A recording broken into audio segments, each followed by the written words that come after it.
he's going to have to go in, and obviously he's going to get rid of all the political appointees. But the problem are the deep state bureaucrats, the unelected career employees that have been there forever. That's whose names kept popping up in my investigation.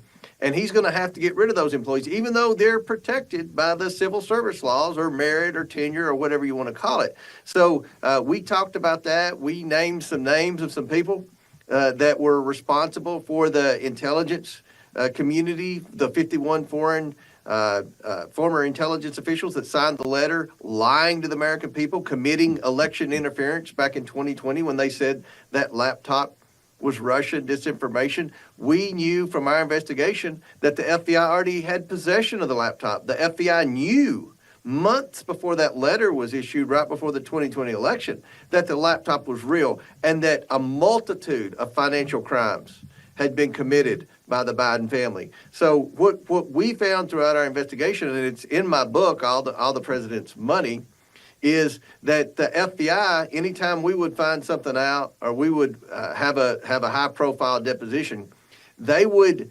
collude with the liberal left-wing media and drop a story right at the moment. We would be swearing someone in either for a hearing or for a deposition, and all the mainstream media would focus on that. Half the time, what they did was absolutely false and would later be proven false, but they were controlling the media narrative. And the media narrative was there's no evidence. There's no evidence of Biden wrongdoing. No one would ever explain what the Bidens did for a living. They would say, oh, they're business associates. Well, what business? There is no business. They don't produce or manufacture a good or service. They don't do anything other than sell access to Joe.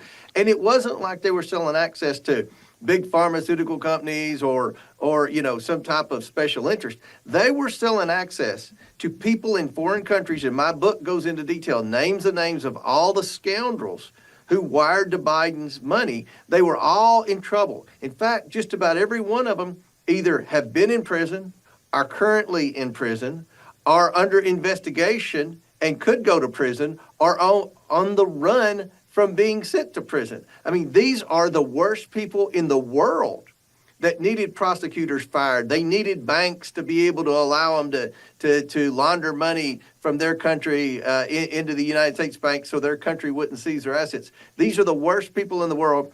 And ironically, when Christopher Wray, the disgraced former FBI director, gave his last interview on 60 Minutes earlier this week, he said the biggest threat to America is China.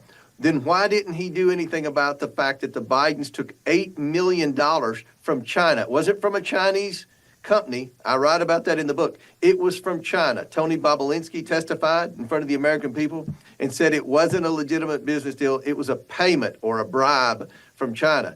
Christopher Wray knew this. He did nothing about it. And you've seen nothing but pro-China, China first, America last policies in this whole Biden administration.